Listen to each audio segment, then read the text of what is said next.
තල තෙල් එක විතරයි සෙසමි ඔයිල් එක විතරයි ඉවරලා තිබුණේ. සාමාන්‍යයෙන් චයිනීස් කෑම වලට සෙසමි ඔයිල් ටිකක් දානවාමයි පොඩ්ඩක් දැම්මම ඒක සුවඳයි රස එනවා ඒක හරි රසයි. ඉතින් අනිවාර්යයෙන් මේ බත් එකට රෙඩ් වයින් නම් පොඩ්ඩක් එකතු කරන්න ඕනේ. ඒකෙන් හොඳ රසක් එනවා. හරි ඒ වගේම තමයි අද විශේෂයෙන් දැන් කැරට් දැම්මා. බිත්තරත් එකතු කරලා ඒක බිත්තර එක හොඳට ඉදුණාට පස්සේ කැරට් එහෙම එකතු කරගත්ත අය. ඊළඟට ඔයගලන්ට පේනවා ඇති මේ අද පාවිච්චි කරන්නේ අපි චයිනීස් කැබේජ් එක.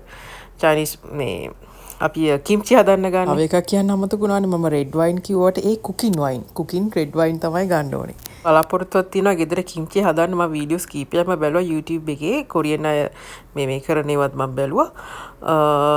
බලමු මේ චයිනීස් කැබේජ් එක ගෙනල්ලා අර වෙන මේක ගලවලා ඒක අර මිරිස් ඒ ටික අරගෙන හරියට අවශ්‍ය අමුද්‍රව්‍ය ටික හොයාගන්න ඕනේ මම හරියට. බලමු කිම්චි හදපුවා මෙහි ගන්නක් තියෙනවා.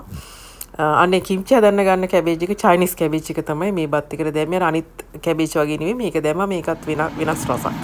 ඊළඟට ඔක්කොම දැන් අයියා රෙඩ් වයින් අර තිබ්බ සෝස් ටික ඔක්කොම එකතු කරලා තමයි අයියා දැන් එකතු කරේ මෙතනට.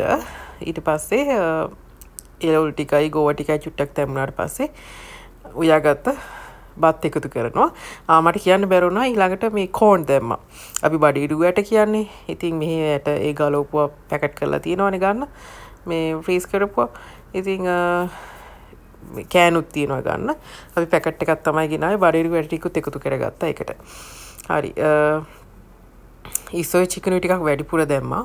මොකද එහෙම දැම්මාම දැන් දුලා වුණත් කනවා ඒගොල්ලන්ට ඔක්කොම පෝෂණය එතන හම්බ වෙනවා. නිස්සු තියෙනවා චිකන් තියෙනවා එළවලු ටික තියෙන නිසා හොඳට තවත් බත් ටිකක් දාලා අය උඩින් කවලම් කරගත්තා. අන්තිමට එයා ලුණු කොළ එකතු කරගත්තා. මේ කොළ පාට ඔයගලන්ට පේන්නේ. ඉතින් අනිවාර්යයෙන්ම චයිනීස් රයිස් හදනවා නම් ලීස් නෙවෙයි දාන්නේ ලුණු කොළ. ලුණු කොළ එක තමයි හරියන්නේ සහ බත් එකකට රස. ඒ දින්න මේ විදිහට අයියා රසට හදාගත්ත. මේකේ වැඩිපුරම චිකනුයි ඉස්සොයි ගොඩක් තියෙනවා. ඉතින් දුවලටත් හොඳයි. ගෙදර හදපු චිලි පේස්ට් උත් තිබුණා. ඒකත් එක්ක බත් එක මාරම රසට තිබුණා. ඉතින් මේ දවස්වල වැඩිපුර මේ අයියා ගෙදර කෑම හදනවා වැඩි මට වැඩි. මමත් කැමති එයා හදන ඒවා කන්න නිසා. චීස් කේක් එකකුත් වෝල්මාර්ට් එකෙන් ගෙනාව එකක් තිබුණා. මම චීස් කේක් හදනවා. චීස් කේක් හදන්න හරිම ලේසි. මම හැබැයි ඉල්ලලක් තිබුණා කීප දෙනෙක් අක හදන හැටි පෙන්වන්න කියලා. මට ඒක පෙන්වන්නත් බැරි වුණා. වෙලාවක හදපු. ඉතින් ඔන්න චීස් කේකුත් කෑවපත් කාලේ ඉවර වෙලා. මේ සෙනසුරාදා දවසේ ඉතින් දුවලත් ගෙදර ඉන්නවා. අප්පච්චි නම් ඔන්න උදේම වැඩ වටන් අරන් එළියේ. දැන් ඉතින් ටික දැන් රාත්‍රී දවස් ටිකක් තිබ්බා. දැන් ආයෙත් පොඩ්ඩක් සමහර දවස් සීතලයි. නමුත් ටික දැන් පුළුවන් වෙලාවට මේ දැන් අපි වගා කරන්න පටන් ගන්න ඕනේ. ඉතින් අපි ආසාව අපි කැමැත්තෙන් අපිට ඉතින් වෙන වැඩකුත් නැහැනේ. වගා කරන්න සමයේදී වගා කරනවා ඇරින්න. ඉතින් අපි අර ආසාවෙන් කරන දෙයක්.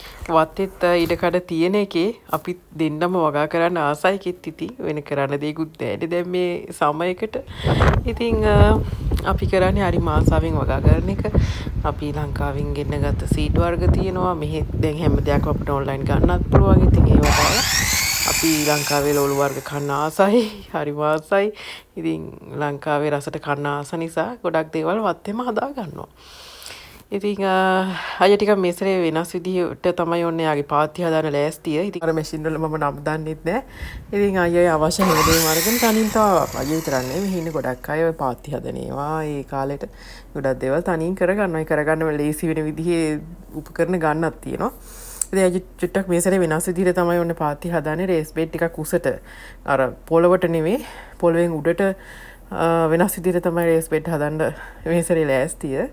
ඉතින් ටික දැන් හදාගන්න යන්නේ. තව මදි පාඩුවට ලෑලි ගේන්නත් ඕනේ ලෝස් එකෙන් ගිහිල්ලා. ඉතින් ඉස්සරහට අපි වගා කරනේවා පැලගේනේවා ඒවා මේවා ගොඩක් බලා ගන්න පුළුවන් මේ ඔයගලන්ට.